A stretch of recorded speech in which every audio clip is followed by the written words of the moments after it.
You talked about chief ministers and you said how Mamata Banerjee, along with other chief ministers, led it.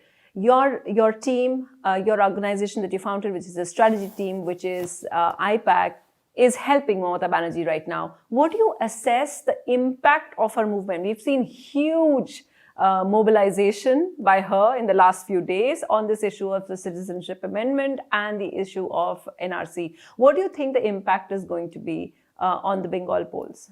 See, I firmly believe that if you are opposed to an idea, you have to stand against it. Because as they say, if an idea goes unopposed, it becomes reality. What impact it will have on poll? My understanding, not much.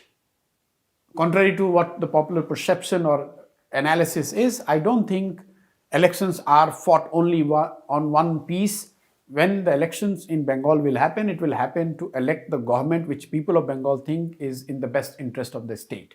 They are not going to be necessarily voting only on a piece of legislation. And even if, suppose, for an argument's sake, even if it is electorally going to be costing, still it is worth fighting if you are opposed to the idea. And as an election strategist, and as a, winning or losing poll cannot be the be all and end all of the life. So I want to ask you, not as a JDU politician, but as just someone who advises her right now professionally, is that where do you see her chances right now? In BJP, it's a, the BJP did tremendously well in the Lok Sabha polls, and yet in the recent by-polls, Mamata has swept the polls. So you have answered on my behalf. No. So I want to know. So that's a confusing signal. No, is she in trouble, or See, anyone who has to fight election is in some bit of trouble and is a bit on the safer side, because you can lose or win any election. Yes, it is a formidable challenge for her. There is no one can deny that. But it's too early to put the prediction, wear the prediction cap and say whether she's going to win or lose. It's too early. Still, elections are 15 months. This whole thing about Jai Shri Ram, I haven't heard any Jai Shri Ram in last. No, not last. I know, but I'm just saying that it has become. See, this country is as much for Jai Shri Ram as for Hey Ram. So there's no contradiction. So if I'm a believer, or if I hero worship Gandhi, that is Hey Ram. And if someone wants to say Jai Shri Ram, that is also fine. No, but her kind of opposition to it, and the kind no, of... see, not opposed to Jai Shri Ram. It is the perception that has been created. I just had an opportunity to see her during Durga Puja.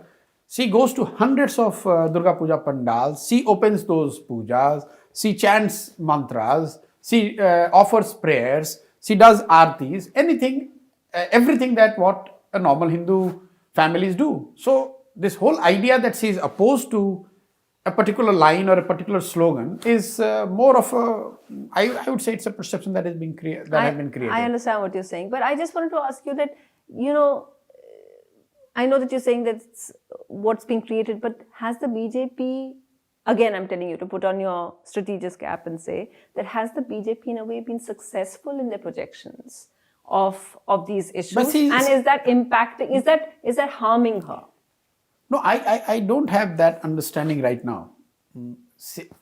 Whether she is strong or weak is largely function of how she runs the government there. It's not because who is chanting a particular slogan or whether she is opposed to it or supportive of that. People vote for a party or against it based on their performance, what they do, what they promise, how credible they are. It's not because you just support a chant, a particular slogan, or you're opposed to a particular slogan.